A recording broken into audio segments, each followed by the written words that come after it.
Okay, all right. Apologies again for everyone who was on that live stream earlier.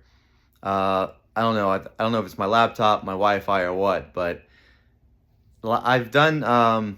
It might be the laptop because I've done long Discord calls with like just playing Dungeons and Dragons or whatever, and this is the second time I've tried to do a YouTube live stream while also showing other YouTube videos or stuff like that, and it just yeah, it just freezes up at like, I don't know, the 20 or 30 minute mark. So I'll have to look into that and see if I can troubleshoot it. But for now, we're going back to the classic old phone, me talking into it and reading off my notes.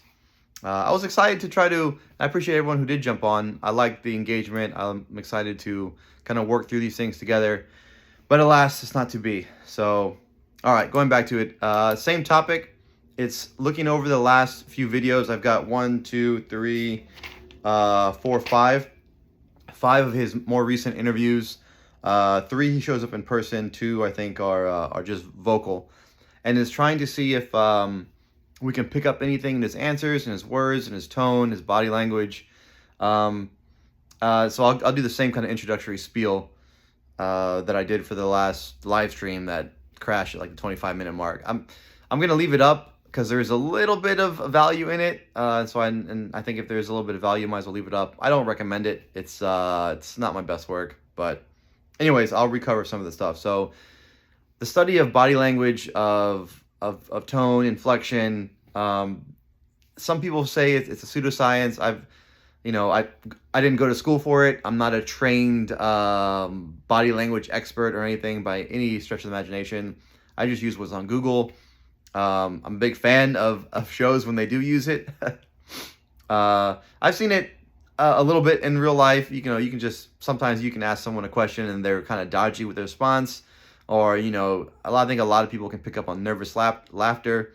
With someone like JCB, a performer who has, background in doing shows and whatnot. We all saw most of us have seen his wedding video, how comfortable he looks in front. I mean, sometimes they can hide nervousness, or they can train their body to react a certain way and not give away nervous laughter or responses to a question, especially if he's knows a little bit about what the topic is in advance.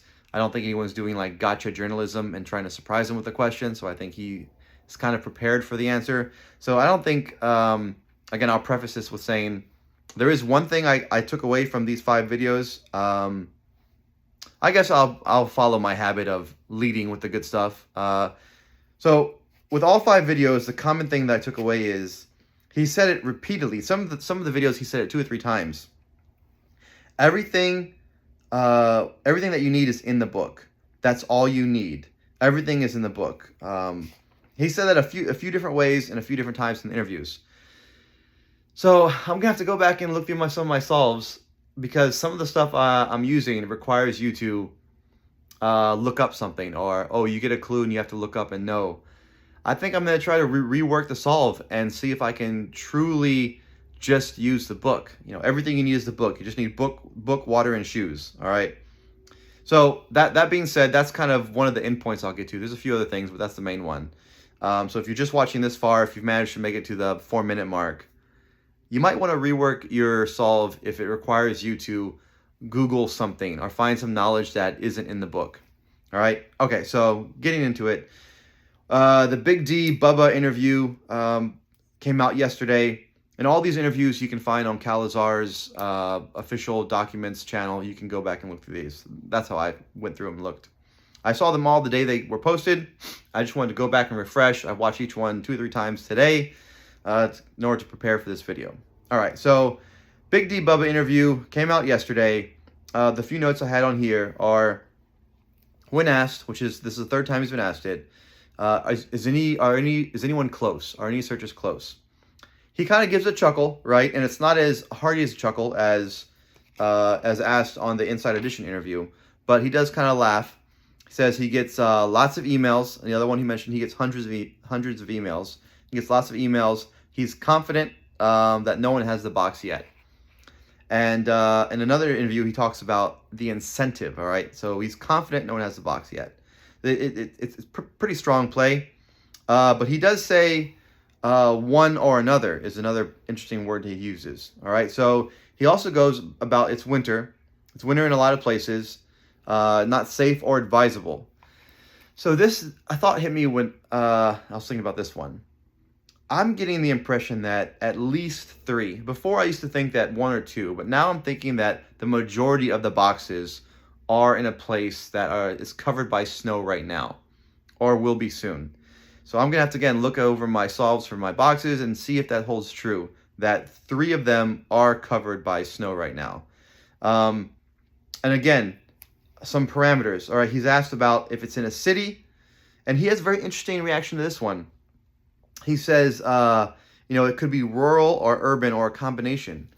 And that one just had me pause. If it's really obvious to you, I apologize. But for me, that phrase gave me some pause. What's a combination of rural and urban? Maybe everyone who's looking at Houston, maybe there's more merit to that than I thought. A marriage of a rural area inside of a major city. Or Houston is very spread out. It's a large metroplex. It's incredibly spread out with, Katy, the Pearlands, the Woodlands, all the way down to Galveston. It's not a tight city by any means. So is that what he's talking about by a combination of rural and urban? Or is he talking about national parks that are an hour drive of a major city? I don't know. That's something I'm going to look into. And again, the reiteration of safe place. You don't need any special equipment, not anything dangerous. I'm going to have to look back on that trail in Vermont and see if, man, some of those slopes that I had are pretty aggressive slopes, pretty dangerous. Maybe it's a lot flatter.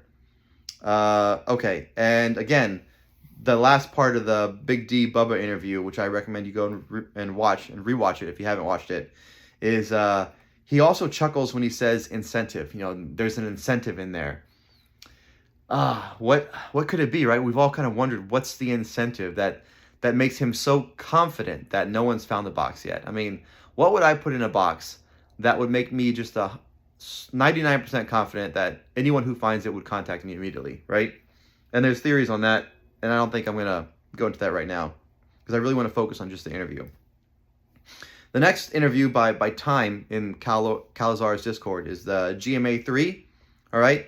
And this one is interesting because he says easy and safe place to reach. Not too many other interviews I've heard him say easy. Which, are we looking at trail difficulty? I mean, everyone complains that Hemden Hollow is way too aggressive of a slope. Even though, yeah, sure, kids can hike it. Yeah, old people can hike it. But if he's talking about easy and safe to reach, I mean, one of the interviews he mentions all you need is water, book, and shoes. Doesn't say boots. He says shoes. Interesting, right? And again, he reiterates in the GMA 3 interview, hold off during winter. Which, again, makes me think that not all, but the majority, which 3 or 4 is a majority. So are we thinking 3 or are we thinking 4? I'm thinking 3 because of how much he emphasizes being spread out. All right, so again, go back to those solves and see if you can put 3 of them under snow right now. The next one we're looking at is the independent interview, okay? So this one's interesting. He talks about what he liked about the Fenn interview is going out in nature, getting away from your phone and TV. He's put together an analog adventure, right? This is where he says all you need is book, water, and shoes, not boots. Which this one had me. We've seen a lot of streams and stream crossings from some of the videos in the Discord of people that are boots on the ground. I'm gonna lean and I'm gonna put no stream crossings for my solve. If I can't have a solve without a stream cross, did I say that right? If my solve has a stream crossing, I'm gonna go ahead and nix that and try again. This one's interesting, right? And I haven't seen anybody really talk about this. He worked on this for 5 years. He said he's putting clues in it the whole time. He was thinking of clues. Some of the clues are years old, and some came toward the end. Right? That's an interesting phrase. I think that's something that we need to think about. If at least one of your clues, and he didn't mention if it's line share or the box, but for me, clues that would be years old would be large landmarks, stuff that doesn't change, and stuff that came toward the end, or maybe stuff in the text as he's putting it together, as he's organizing the chapters, he's writing and saying, oh, you know what? If I use this word, that could be a clue. Oh, if I structure the words like this, it could be a clue. So in my mind, I'm thinking When he says clues that are years old, that's stuff he saw boots on the ground. That's a landmark that jumped out. That landmark's not changing. That's been here for eons. We're using that. And when he says clues that came toward the end, that's when he's at home, he's putting everything together, he's assembling the text of the chapters, and he realizes, oh, you know what? If I use this combination, or if I phrase it like this is a clue. So that leads me to, I'm going to want at least one, in each of my chapters, I'm going to at least something from the text that pulls me or that points to something. All right, and most of us are on that, I think, so I'm just re-emphasizing that. Now, I don't think it's all from the text. I think a good even split, half physical landmarks, half wordplay from the text. I think that could be a good option. All right, and this is where, so we're talking about the independent interview, right? This is where he says it again. Read the book. Everything in there is what you need. That's all you need. He says it twice. Twice he says it. Everything in there is what you need. That's all you need. That's a strong emphasis. Again, do sorry, it's a habit, lip peeling. I don't know, it's probably gross, but I'm not gonna edit it. I'm just gonna roll because I like one cut. So it's easier for me as producing this together. All right, distracted. Everything you need. I'm sorry, I'm going to get his exact words right. Everything in there is what you need. That's all you need. Those are two separate sentences answering the same question asked by the Independent. All right. So that's the third interview. It comes right after the GMA and right before the News Nation. I'm definitely gonna. Some of my solves require you to do a little bit of Googling. I'm gonna go back and rework those and see if I can get there just using what's in the text. I think that's the goal. I think that's what's intended. That's just my opinion. If your solve requires you to know George Washington's pet's name, or requires you to do, I don't want to insult anyone by throwing out an example that's fresh in my mind, but I would advise, hey, go back and look at the interviews and listen to the man's word. Now, this brings up another question. Is he being tricky, sly? Is he throwing out red herrings in interviews? Man, it's one thing to have a red herring in your book. It's another thing to throw out Sorry, let me slow down. It's one thing to have a red herring in your book. It's another thing to throw out red herrings in interviews. Some people, again, I don't want to say anything bad. I don't want to make anybody upset. Some people have accused Forrest Fenn of throwing out red herrings, and that was something people were, a little bit controversial about. It was JCB going to go down the same route? All right, who knows? But for me, for my solves, I'm going to go back and rework them and see if I can just use the book. All right. Next is the News Nation interview. All right. And again, he stresses it out. Everything you need to know. He talks about the Goonies and Indiana Jones, which I'll have to refresh my memory, but I don't think the Goonies is mentioned in the book. But he talks about how much he loved it growing up. So is there some subconscious influence in his hunt or how he structured it? Who knows? I'm a big fan of Indiana Jones. I never got into the Goonies. Don't send me any hate mail. I just never did. I don't know. He wants to get you out into the world exploring. That's something to get you out of the big cities, or is he just meaning get off the couch? Anything you get off the couch is out into the world exploring. I don't know. Talks about accessible to anyone across the country. All right. Another thing he talks about, which I think I've talked in another video about population, about area, about distance. Another thing he talks about is, and I've heard him say this twice, 65 to 70 treasures, which to me is interesting. This could just be him and how he speaks and how he answers the question. But wouldn't you know how many treasures are in there? There's 68 treasures. There's 64 treasures. But to say 65 to 70, unless he's counting, okay, maybe a certain bar of gold, or a rare gold buffalo, gold eagle. Maybe that's kind of on the fence with gold jewels and a significant treasure. I don't know. It just seems interesting that he says that. So this one he mentions joy a lot. The announcer kind of brings it up. The interviewer, she says, joy, and he says, joy. I want you to find joy. Is that a clue? Is he even going to give clues? Has he thought about ahead enough in interviews to, hey, I want to give a clue in this interview? Or is it just on top of his mind that he just put this together. He's thinking about it. He's getting all these emails from people, and so he let that slip. Find joy. I don't know. And again, so she asked, are clues in the book? Yes, all clues in the book, and they're chapter specific. This is where we start leading about each of the smaller boxes are chapter specific. All right, so coming up on the last interview for at least this video, came out on the 5th of December, the Inside Edition one. All right, this is where we see his body language because we see him on camera, and again, we don't know how many takes they took to record. That sounds weird. How many takes it took?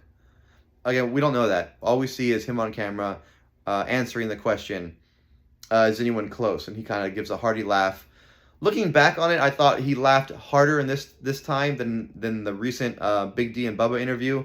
But when I played them side by side, it's a sort of similar. I don't know if I could really say one is harder or one is a nervous laugh. It seemed just like for me, my take, it wasn't a nervous laugh. It's just a kind of funny, ha ha, they're hid so well, ha ha, no one's close. I don't know. That's just how I took it.